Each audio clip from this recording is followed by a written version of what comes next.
Bienvenue à tous à ce magazine de la rédaction invité. Vous le savez, ce magazine revient sur le sujet lié à l'actualité. Et l'actualité en République démocratique du Congo actuellement est dominée par la mise en terre du sphinx de Limete, son rapatriement, ses hommages et puis la mise en terre. Et puis également l'actualité, c'est aussi cette crise au sein de l'UDPS qui a été un tout petit peu, on peut le dire, mise au frigo avec l'organisation des obsèques. Aussi l'attente du nouveau gouvernement après la nomination du nouveau Premier ministre. Voilà des sujets que nous allons aborder sur ce plateau avec Passim Bayo, qui est maître avocat, mais aussi président de la COPOP, voilà, c'est COPOP, une structure au sein de l'UDPS qui existe depuis 10 ans.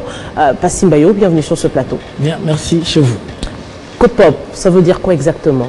Mais en fait, la colline du Populorum Progressio, c'est un peu comme le progrès social en latin finalement. Et c'est ainsi que, en sigle, COPOP. C'est une structure de l'UDPS qui existe depuis 10 ans. Qui a pour but? Qui a comme objectif principal d'abord réunir les intellectuels de tous bords, de toute race et de tout genre au sein de l'UDPS dans l'objectif de concevoir, planifier, jouer le rôle d'auxiliaire, le rôle politique, le rôle d'orientation au sein de l'UDPS. C'est en fait une structure d'appui qui est évidemment une structure nationale, puisque moi-même je suis le président national. Et c'est cette structure qui a comme objectif principal jouer le rôle en tout et pour tout d'auxiliaire de l'UDPS, qui est l'Union pour la démocratie et le progrès social. Voilà. Puisque nous parlons de l'UDPS, justement, le corps de Étienne Tshisekedi a finalement regagné Kinshasa pour des obsèques dignes pendant 3 jours, du rapatriement aux hommages et puis à la mise en terre. Pouvons-nous dire que l'UDPS a réussi son combat? Bien, madame, le combat de l'UDPS est un combat de libération. Ça n'a jamais été un combat de positionnement, sinon nous serions au pouvoir depuis les années 90. Puisque l'on pouvait accepter n'importe quelle proposition qui viendrait du maréchal, l'on pouvait de même admettre les négociations ou l'échange qu'il y a eu entre Laurent Désiré Kabila et Étienne Tshisekedi, paix à son âme, à Lubumbashi. Mais finalement, quand on est dans une lutte de libération, l'on poursuit un idéal riche. C'est la raison pour laquelle 2 ans et 4 mois, Tshisekedi bloqué à Bruxelles comme un Thompson congelé. Le fait pour nous militants de voir le corps de celui-là qui a été pour nous, comment je veux dire, non seulement le patriarche, mais Tshisekedi était pour nous comme un météore. Autant qu'il brillait pour nous illuminer, autant qu'il brûlait pour disparaître. C'est la raison pour laquelle le fait d'avoir annoncé son retour au pays, nous avons été soulagés. Et nous avons réduit les spectres au courroux qui nous habitaient tous les jours de la vie, de n'avoir pas vu Tshisekedi être de retour au pays. Et quand il était de retour au pays, vous l'avez vu, nous avons fait 3 jours de manifestation dans cette ville. Et ce qui est grave, c'est que quand je me rendais régulièrement au siège à Limete, dans le jardin de la démocratie, tout comme sur le petit boulevard, voire même en face, je me suis finalement rendu compte que l'UDPS est un parti politique qui vit. Et c'est de cette manière-là que nous lui avons rendu les hommages les plus déférents. Je profite de l'occasion pour faire chapeau bas au président de la République, puisque j'étais en train de me demander si Tshisekedi avait été enterré. Dans les circonstances des disputes que vous avez connues hier, l'on ne l'aurait pas enterré comme ça venait de se faire. On prenait le risque d'enterrer le sphinx de Limete comme un lion édenté.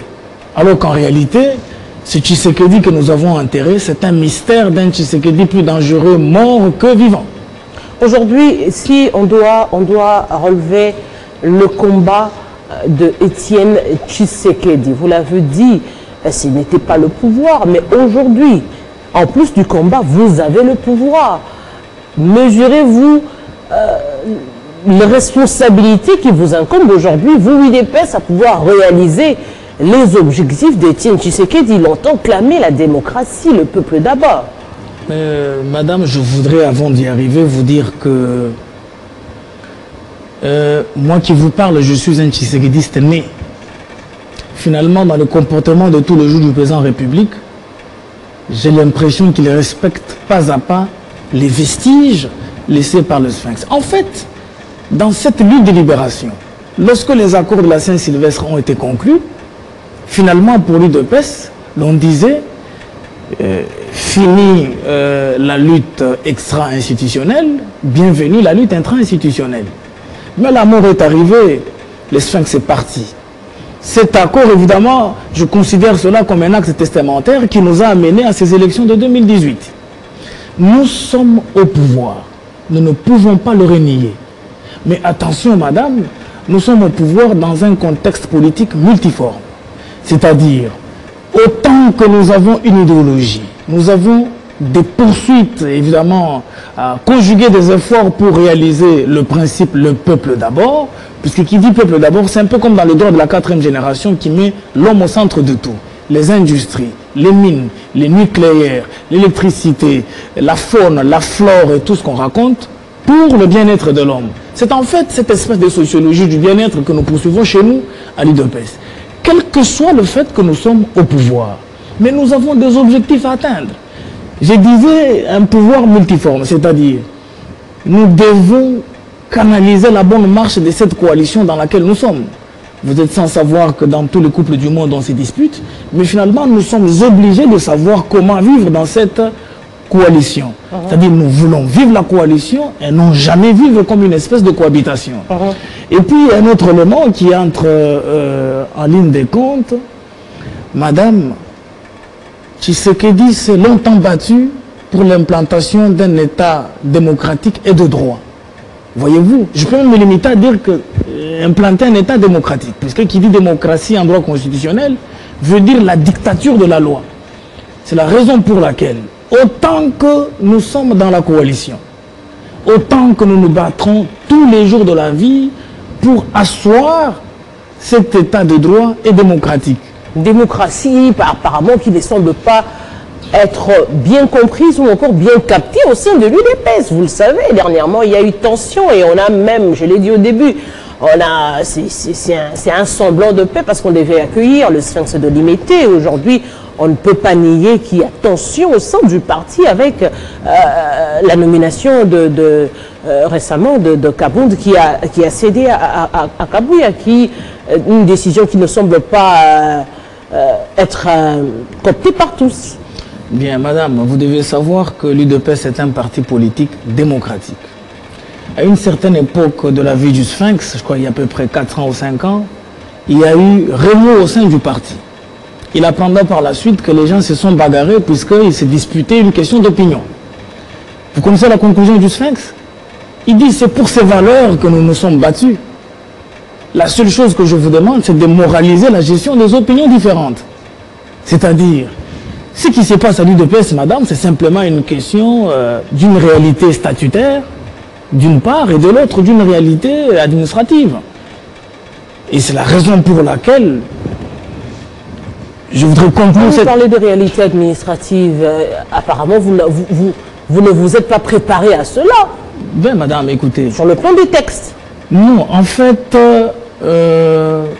les textes de l'UDPS existent et tous les textes du monde dans différentes structures ont toujours existé, mais il y a toujours une nécessité de pouvoir les adapter à la réalité du terrain.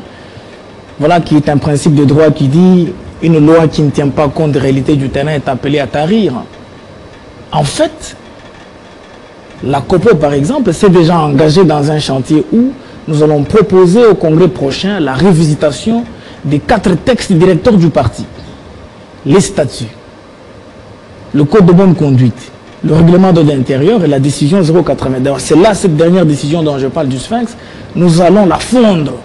Question de la dispatcher ou de la translater dans différents textes.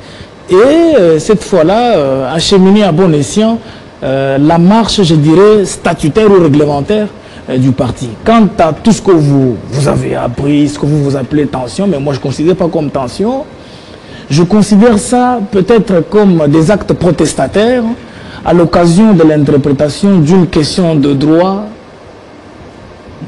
d'une manière d'une autre, comme je conclus, qu'il s'agit évidemment d'une antipode entre une réalité statutaire et une réalité administrative. Mais grosso modo, je vous dis, c'est un peu comme dans un match de football où tout le monde a raison et tout le monde a tort. Comment conclure les sages? Comment conclurait le Sphinx?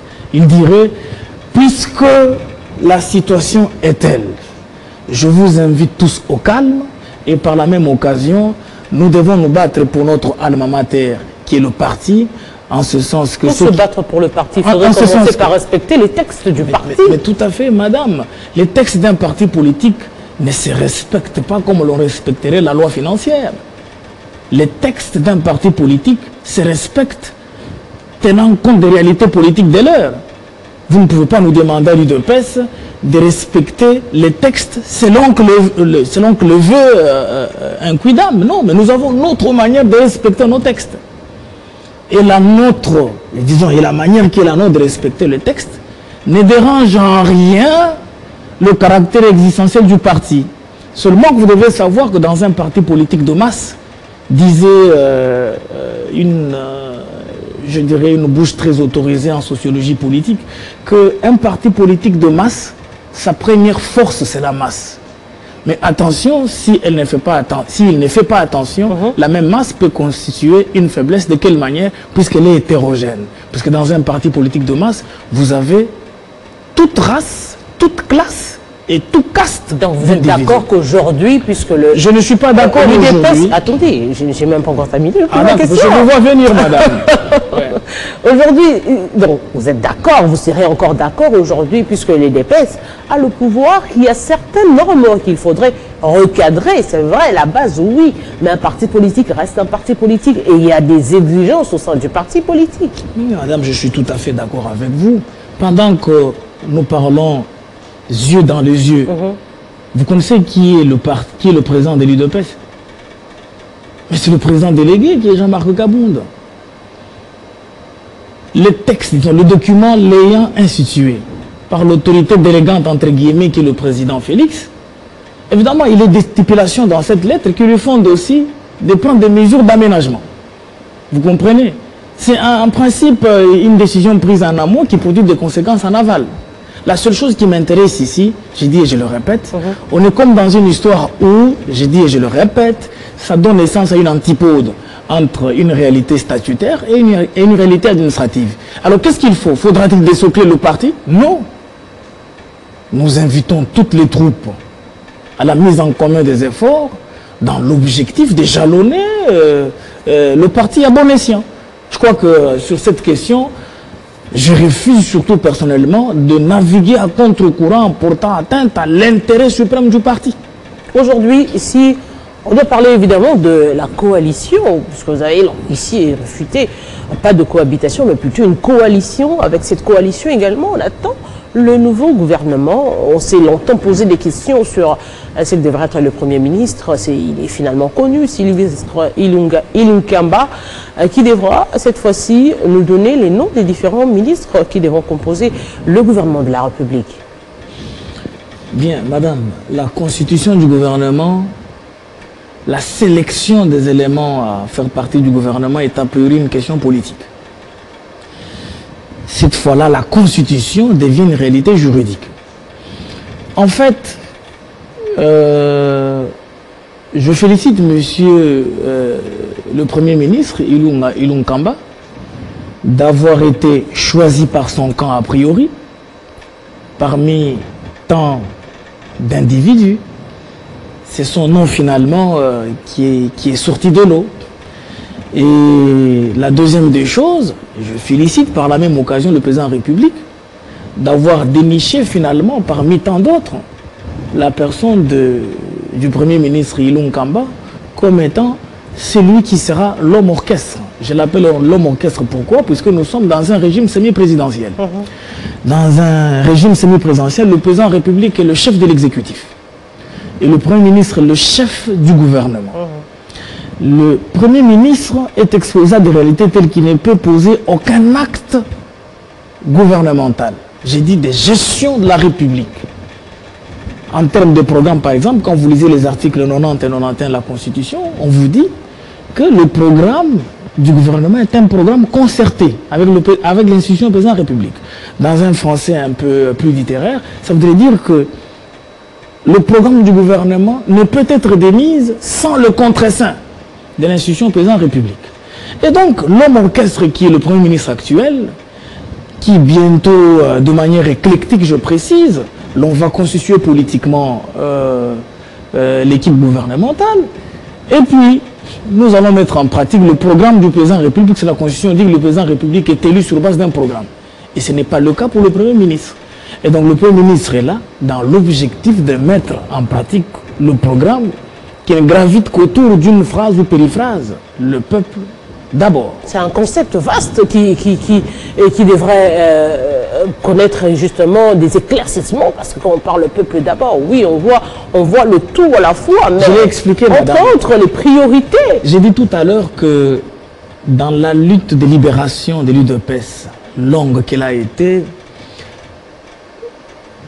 le président Tshisekedi nous a appris à mettre le bien-être du Congolais au centre de tout. J'ai dit que ça me renvoyait un peu au droit de la 4e génération qui fait tout graviter autour du bien-être de l'homme. Et donc quand on dit le peuple d'abord, mais dites-moi où vit le peuple dans un État? Et qu'est-ce qui fait marcher l'État? Les institutions. Lesquelles institutions ont plusieurs connotations. Vous avez celles qui sont à caractère social et les autres à caractère juridictionnel. De vivre ce qu'a vécu, je le dirais, Matata Ponyo, qui finalement a été pas très bien compris avec le cadre macroéconomique, où si on doit parler social, on doit parler bien-être, on doit parler peuple d'abord, il y a des préalables. Il y a des préalables, c'est-à-dire une restructuration, par exemple, au niveau des entreprises publiques, parce que si on doit parler social, ça veut dire les soins de santé, ça veut dire l'éducation et consorts, et il y a des préalables pour que le peuple congolais arrive à bénéficier de cela. Est-ce que ce discours politique ne devrait pas finalement cesser pour dire aux gens réellement ce qu'ils doivent attendre dans 5 ans, dans 10 ans? Madame, le discours politique est le talon d'Achille de toute gouvernance politique d'un pays. Je voudrais vous dire que si vous avez bonne mémoire, vous vous rappellerez du programme du président de la République de 86 milliards. Toutes ces questions ont été visitées. Les entreprises publiques, la justice, la classe moyenne, le financement de l'entrepreneuriat, la sécurité, l'intégrité territoriale, l'émergence diplomatique de la RDC, dont vous en avez déjà vu des pas ça et là. Madame, nous ne pouvons pas parler du doute sur le principe le peuple d'abord, sans faire allusion aux 100 jours du président de la République, qui ont produit des résultats très adéquats. Je pense que sur cette question, vous allez voir ce qui va se passer. C'est le principe le peuple d'abord qui se mettra en pratique. Pour preuve, lorsque le président de la République reçoit le gouverneur, vous savez ce qu'il leur a dit? Il invite le gouverneur évidemment à pouvoir signer ce que je peux moi appeler ce code de bonne conduite. Il expose le gouverneur à, je peux appeler à une espèce d'inspection pour chaque 90 jours ou 93 jours de gouvernance. Et puis en leur disant que cette histoire d'immunité s'arrête, je vous joins à mon programme. Je vous joins à mon programme. Bref, madame je suis tenté de vous appeler madame le président qui s'est senti devant le juge. Bref, le combat qui est le nôtre, c'est un combat du bien-être de tous. C'est-à-dire, outre les orientations politiques des uns tout comme des autres. Mais si nous nous mettons en tête que nous avons un seul objectif pour lequel les générations à venir vont nous juger. Regardez un peu cette anecdote d'un certain Pierre Fougueyolas. Il dit que ce n'est pas le fait pour un pays d'avoir donné son adhésion une fois dans son histoire à la démocratie qu'il a la démocratie dans le sang. Chaque génération doit la récupérer et la réinventer à son tour. C'est ça le devoir que nous avons, vous et moi et ceux qui nous suivent, dans l'objectif d'accompagner le président de la République. Dans cette démarche, ça ne sera jamais un président de la République éternel. Il aura fait à un moment donné de l'histoire son travail. Il nous amènera quelque part. Revient à vous et à moi de continuer la bataille. Kassim Bayo, merci d'avoir répondu à notre invitation. Bien, madame, c'est moi qui vous remercie. Je vous souhaite plein succès. Et je remercie Télé 50 qui me reçoit pour une fois dans l'histoire. Merci à vous, aimables téléspectateurs, d'avoir été de nôtres. Vous l'avez compris, nous sommes arrivés à la fin. L'invité, c'était Passy Mbayo, maître avocat, mais également président national de la COPOP, une structure au sein de l'UDPS. À très bientôt.